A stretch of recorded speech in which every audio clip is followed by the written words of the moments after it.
Hello mga katitas! Dahil first time natin mag voice over, itutur ko muna kayo sa Dulawan Datog Piyang kung saan merong trade fair. And dito mga katitas, kita nyo rin naman siguro na parang blurred yung kuha ng camera natin kasi nilagay ko lang naman siya sa motor namin. Pero since nag-blurred siya, kinuha ko na yung cellphone at hinawakan ko na to para siguradong malinis at clear yung kuha ng camera natin. And dito may nadaanan pa kaming kakilala namin.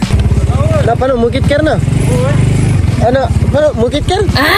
Nakuha ko na video pa. At kinuha ko na nga yung camera natin at kita nyo naman kung gaano siya kalinaw. So let's go mga katitas! 1 hour later. And finally mga katitas, nandito na tayo sa Dulawan at palapit na rin tayo sa location na pupuntahan natin kung saan nandoon ang trade fair. And yes mga katitas, malayo pa nga tayo sa trade fair pero halata na natin na marami yung tao doon. Kasi sa mga nadadaanan natin, pansin na rin na parang wala masyadong tao at panigurado na doon sila pumunta. At habang palapit na tayo, dumadami na ang mga nakasalubong at nakasabay natin na mga motor. Sinyalis lang na marami na ang pauwi at papunta pa lang sa trade fair. At bago kami pumasok ay naghanap muna kami ng maparkingan ng motor namin para masiguradong hindi ito makapagdudulot ng pagsikip ng daanan. Wow! At finally, pumasok na tayo sa tinatawag nilang trade fair at kita nyo naman mga katitas na sobrang dami ng tao.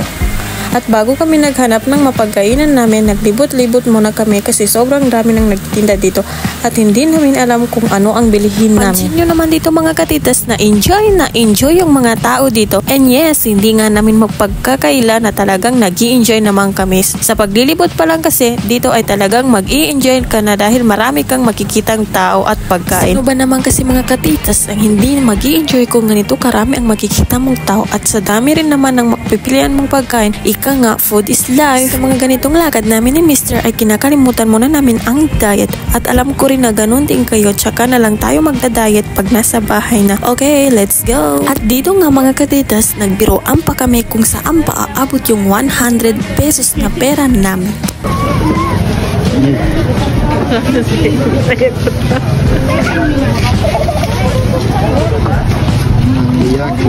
Pagkakasyahin ang 100 pesos.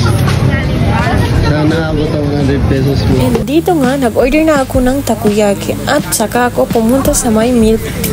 Sa gusto dyan, bumili ng milk tea at takoyaki, dyan na po kayo bumili at sobrang sarap ng takoyaki at milk tea nila. And finally mga katitas, ay kukunin ko na yung order namin ng milk tea at saka soda pop.